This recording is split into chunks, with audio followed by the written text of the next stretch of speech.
Mesdames et messieurs, bonsoir. Ravi de vous retrouver comme à l'accoutumée sur votre télévision régionale Prestige TV. Il est 20h et merci de nous suivre pour être au diapason de l'actualité d'ici et d'ailleurs. Et vous avez raison, la grande édition. Au sommaire, la cité religieuse de Thiénaba prépare activement le grand Mawloud de Serigne Ibrahima Seck. Face à la presse hier, le comité d'organisation a évoqué les questions liées à l'eau potable, à la santé, ont été élaborées. Des parlementaires sénégalaises ont été sensibilisés et outillés hier mardi sur les enjeux de la digitalisation du secteur de la santé en vue de réfléchir sur la mise en place d'un meilleur cadre législatif. Et puis Dakar a abrité hier mardi la cérémonie de lancement du réseau africain d'information sur la tarification et le remboursement des produits pharmaceutiques. Plus de détails dans cette édition. Le suivi de l'actualité internationale et la page sportive mettront à terme à ce rendez-vous d'information. Merci de votre fidélité. Le développement, c'est dans une poignée de secondes.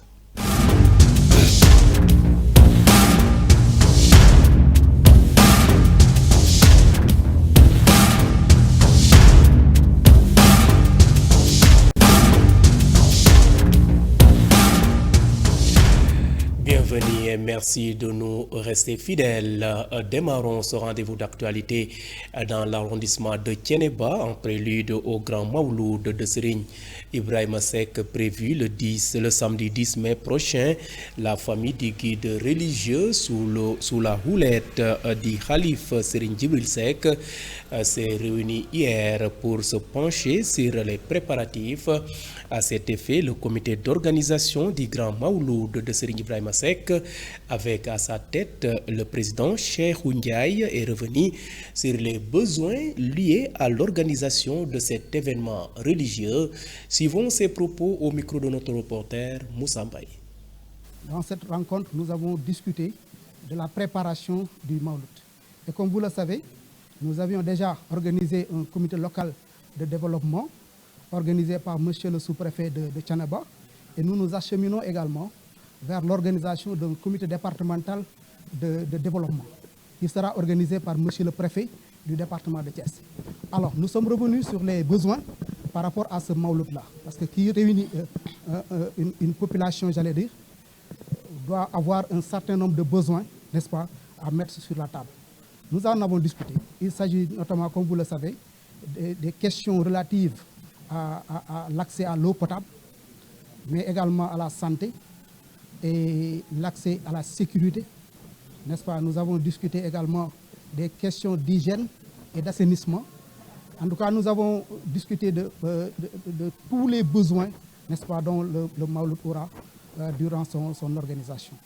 Et nous avons eu l'engagement de monsieur le sous-préfet de Thiénaba, qui est en train d'organiser tout cela. Et nous attendons également l'appui de monsieur le préfet du département pour accélérer en réalité les efforts que l'ensemble des chefs de service sont en train de faire. Nous nous sommes également ouverts vers la haute autorité de ce pays-là. Nous avons acheminé des correspondances partout où besoin est, et nous pensons effectivement que toutes les dispositions seront prises, Inch'Allah, pour que le Mawloud soit organisé dans les meilleures conditions possibles. Serigne Ibrahima Seck est le deuxième calife de Mame Cheikh Thiénaba Ahmadou Ndak Seck, le premier calife de Mame Cheikh Thiénaba Momar Talla Seck.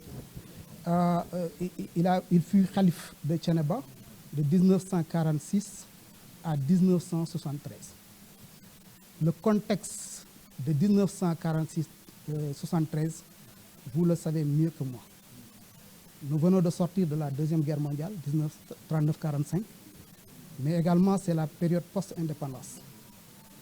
Vous avez eu connaissance également des tumultes politiques qu'il y a eu dans le Sénégal. Et Serigne Ibrahima Seck était l'un des piliers de l'islam du Sénégal en cette période-là.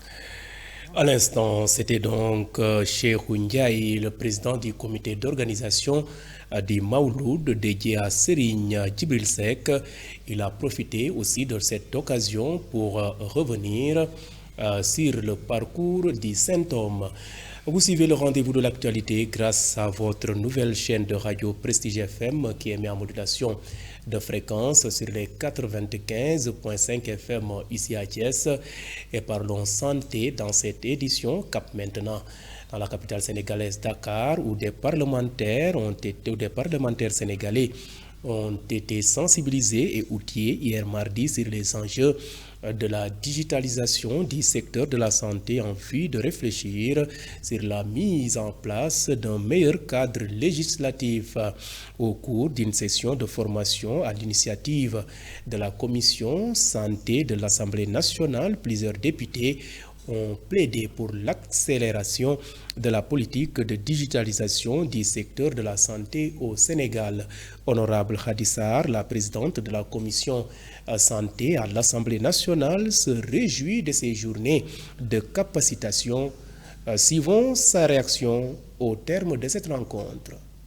On est dans un monde très ouvert, mais également modernité oblige avec l'avancée des technologies. Il y a des choses qui sont en train d'être faites à travers le monde, mais également notre pays a enclenché cette digitalisation de la santé en mettant en place une cellule dédiée. Et pour cela, on s'est dit que les parlementaires ne doivent pas être en reste. Donc il nous faudra faire une mise à niveau et essayer de nous imprégner de ce qui se passe à l'échelle nationale, mais également à l'échelle internationale.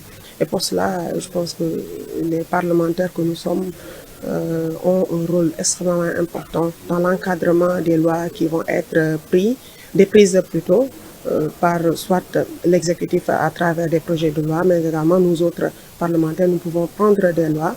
Et pour tout cela, il nous faudra une réglementation et nous sommes l'institution la mieux indiquée pour cela. Et parlons toujours santé dans cette édition. Dakar a abrité hier mardi la cérémonie de lancement du réseau africain d'information sur la tarification et le remboursement des produits pharmaceutiques. L'événement, soutenu par plusieurs partenaires dont l'Union européenne, a réuni des participants venant de 11 pays membres de ce réseau panafricain. Le ministre de la Santé et de l'Action sociale, le Dr Ibrahima Sy, qui a honoré sa présence lors de cette rencontre, s'est réjoui de cette initiative. Avec un tel réseau d'information, nos pays pourront partager des données sur les prix et le remboursement des produits pharmaceutiques, les analyser ensemble et proposer les améliorations attendues. Le réseau d'information sera ainsi un espace d'échange et d'expérience et de bonnes pratiques, de comparaison des instruments qui sont utilisés en tenant compte des spécificités de chaque zone, voire de chaque pays. De plus, le réseau d'information servira de puissant levier pour renforcer la sensibilisation des patients sur les prix et mieux maîtriser l'impact des prix pharmaceutiques sur les budgets des structures publiques et privées, ainsi que sur ceux des ménages qui, nous le savons, disposent d'un pouvoir d'achat souvent très limité. Ce choix consacre aussi tous les efforts faits par notre pays pour un meilleur accès des populations à des médicaments et autres produits de santé de qualité sûre et efficace. En effet, la souveraineté pharmaceutique constitue une des priorités de son Excellence, le président de la République, M. Bassirou Diomaye Diakhar Faye, et un chantier majeur dans l'agenda national de transformation Sénégal 2050. Pour sa part, le gouvernement dirigé par M. Ousmane Sonko, Premier ministre du Sénégal, est résolument engagé dans la mise en œuvre du plan de relance de l'industrie pharmaceutique locale, le renforcement de la réglementation pharmaceutique et l'amélioration de l'approvisionnement du pays en produits de santé de qualité.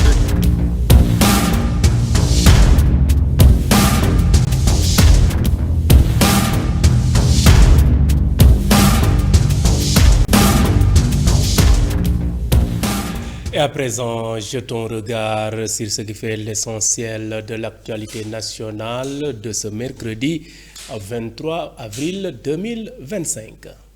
Une messe solennelle en mémoire du pape François se tiendra ce vendredi 25 avril à 18h30 à la cathédrale de Dakar, annonce la nonciature apostolique au Sénégal. La célébration réunira l'ensemble de l'épiscopat sénégalais pour rendre hommage au 266e souverain pontife, précise la même source. Le gouvernement du Sénégal s'est engagé dans un projet d'envergure pour répondre à la demande croissante en eau potable dans les grandes agglomérations du pays. Baptisé Grand Transfert d'eau, ce vaste chantier prévoit de mobiliser une enveloppe colossale de 1023 milliards de francs CFA pour assurer l'acheminement de l'eau depuis le lac de Guiers vers plusieurs pôles urbains majeurs, Dakar, Thiès, Mbour et Touba. La première phase de ce projet, qui représente l'un des plus importants investissements dans le secteur de l'hydraulique au Sénégal, vise à renforcer la sécurité hydrique des zones urbaines les plus peuplées.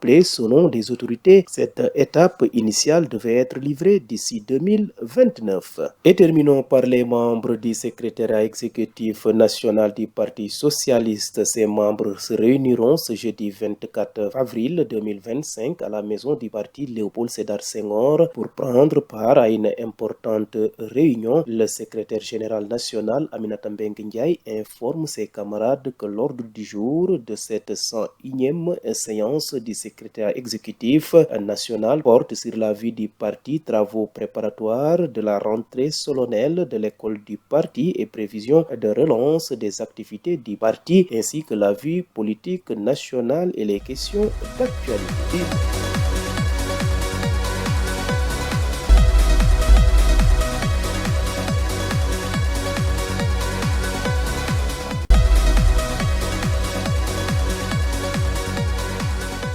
Ce jingle marque le point de départ de l'actualité hors de chez nous qui va nous mener ce mercredi en Asie-Pacifique et au Moyen-Orient. Mais tout d'abord, démarrons par l'Afrique de l'Ouest, plus précisément en Côte d'Ivoire. À peine investi à la tête de son parti, le PDCI-RDA Tidjane Thiam risque de ne pas pouvoir être candidat. La justice, qui a estimé qu'il avait perdu sa nationalité ivoirienne, a ordonné sa radiation de la liste électorale. Tidjane Thiam avait la double nationalité et a renoncé à la citoyenneté française il y a quelques semaines, mais la décision ferme la porte à sa candidature à la présidentielle du 25 octobre. Tidjane Thiam a dénoncé un déni de justice indigne d'une démocratie.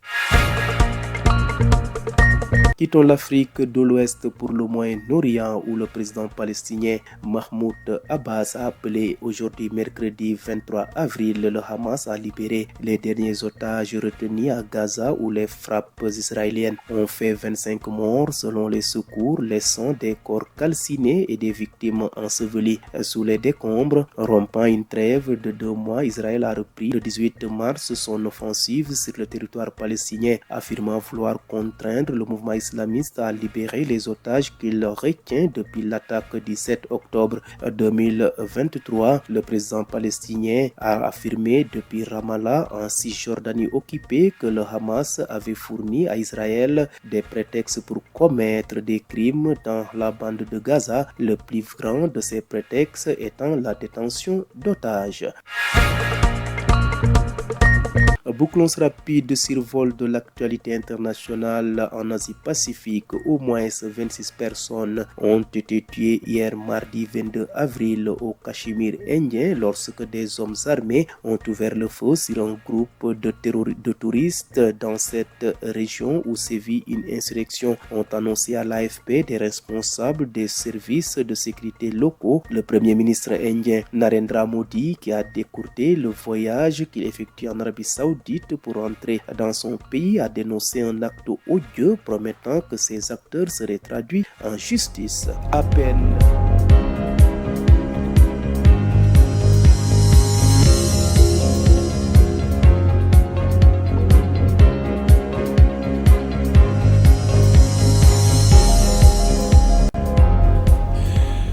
et bouclons cette édition par une note sportive.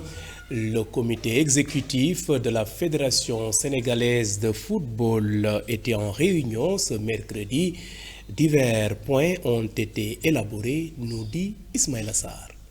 Le comité exécutif de la Fédération sénégalaise de football s'est réuni ce mercredi à son siège de Liberté 6 Extension pour examiner plusieurs dossiers majeurs, notamment les élections à venir à la présidence de l'instance et les prochaines compétitions nationales et internationales. Au cours des échanges figure le lancement du processus électoral en vue de la prochaine élection du président de la Fédération sénégalaise de football. Si certains noms commencent déjà à circuler en coulisses, le président sortant, Maître Augustin Senghor, n'a pas encore officialisé s'il compte briguer au nouveau mandat. Le COMEX affiche cependant sa volonté de soutenir un candidat issu du mouvement Manko. Cette réunion pose également les bases de l'assemblée élective prévue en août. Le vent du changement souffle sur le banc de Niary Tally Grand Dakar Biscuiterie ce mardi 22 avril 2025. Le club dakarois a officialisé la fin de sa collaboration avec son entraîneur Landry Lopi, une décision prise d'un commun accord avec le président du club à l'issue d'une rencontre tenue dans la journée. Ce départ intervient dans un contexte difficile pour Niary Tally qui reste sur une série de contre-performances en Ligue 2. La dernière en date, une défaite à domicile face à l'AS Kaffrine, a laissé l'équipe à la lisière de la zone de relégation. Le 13e avec 19 points à 10 journées de la fin du championnat. Dans son communiqué, le club précise que la direction technique est désormais chargée de mettre en place un nouvel encadrement qui sera dévoilé prochainement. Terminons avec le dossier Vinicius Junior et en passe de connaître son épilogue. Jeune promesse brésilienne devenue star des merengues avec 105 buts, 82 passes décisives en 311 matchs. L'ailier gauche, dont le contrat court jusqu'en 2027, va bel et bien prolonger au Real de Madrid. L'information est signée par la Cadena Ser et confirmée par AS. Le Brésilien, fortement courtisé par l'Arabie Saoudite, a préféré rester dans un environnement plus compétitif que la Ligue saoudienne de football, et ce malgré le contrat en or massif d'1 milliard d'euros sur 5 ans que lui proposaient les Saoudiens. Vini reste à Madrid où prolongera jusqu'en 2030. Le comité exécutif... Merci donc à vous Ismaïla Sarr pour cette note sportive. Mesdames et messieurs, c'en est tout. C'était le rendez-vous de l'actualité de ce mercredi 23 avril 2025. Vous étiez trop nombreux à nous suivre à l'étranger grâce au réseau IPTV. D'autres optent pour nos différentes plateformes, à savoir le site d'information www.prestige.com, les pages YouTube et Facebook Live de Prestige, et mention spéciale à nos auditeurs qui nous ont suivis grâce à cette nouvelle chaîne de radio Prestige FM qui émet en modulation de fréquence sur les 95.5 FM ici à Thiès. Gardez la fréquence sur les 95.5 FM et bonne fin de soirée.